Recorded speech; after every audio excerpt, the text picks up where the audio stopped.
I liked using the Spiros most because it was kind of like a really hands-on learning experience. And whenever kids have hands-on learning experience, it sticks with them better, I feel like. In my previous English classes, I did not get as good of a grade as I did in Miss Herring's class because her class was more like me because the other ones weren't that fun and we didn't do as much. And then when we did do stuff, I did everything in Miss Herring's class and not really everything in my other English classes. Implementing Spiros and coding into my English curriculum has transformed the way that my students can read complex text, from a static experience on a page to an interactive and engaging adventure.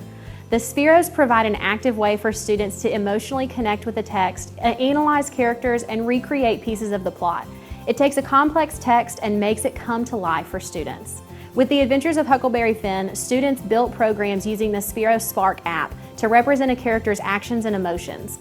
We moved all the desks out of my room and recreated the Mississippi River on my classroom floor.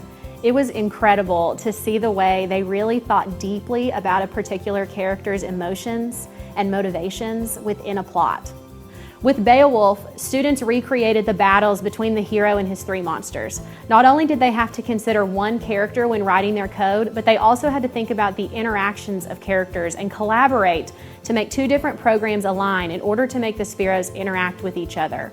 Before beginning to work with the iPad, students completed a graphic organizer to show how their programming decisions were aligned with evidence from the text. If they chose to make the Spiro turn orange, then they had to justify why that color was significant to the character's thoughts, feelings, or actions in the text. Next, they had to create, test, and revise their programs until they accomplished the desired interactions among the Spiros. The engagement and critical thinking that came out of these activities was incredible. Writing their own programs allows students to set their own level of challenge, since some pieces of the text call for more complex programs while others are simpler. The students got to determine the level of difficulty with which they were comfortable, and I've seen them increase that level of difficulty on their own as we've continued working with the Spiros throughout this school year. We made the Spiros to change colors to symbolize feelings and emotions and all the trials they went through. When you use the Spiros, it was like we were talking about how hard their travels were, and it was hard to set up the Spiros. It took 2 days. Yeah, that was kind of stressful because when I was writing it, I thought, okay, this is gonna be like super easy. Just write down and go into the iPad and do all this. Really, it was hard because you had to get the Spiro ball to be, directed going in the right place, because it didn't work out too well. But I eventually fixed it. Older students need opportunities to play while they learn too. And I feel like we've really been able to create that opportunity for exploration by bringing the Spiros into my literature classes. Because most of the time when I walk out of the classroom, I forget everything we did.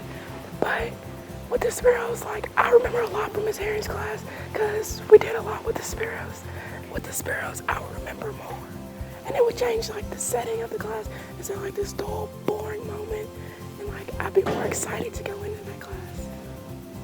I actually felt like I was in some honors class for a minute because only they do fun stuff, seem like. I'm not bad at English or anything, but some teachers don't really let us do fun things. We just sit in a desk. She made me do the hardest stuff because she thought I could do it, and I guess I could. If it was a different English class, I would have just gave up, but for Miss Herring, I'll continue to strive for greatness and perfection. Oh, that was nice. That earned you some chocolate. Oh my God. Right, I really hope I do get her 12th grade year. Yeah.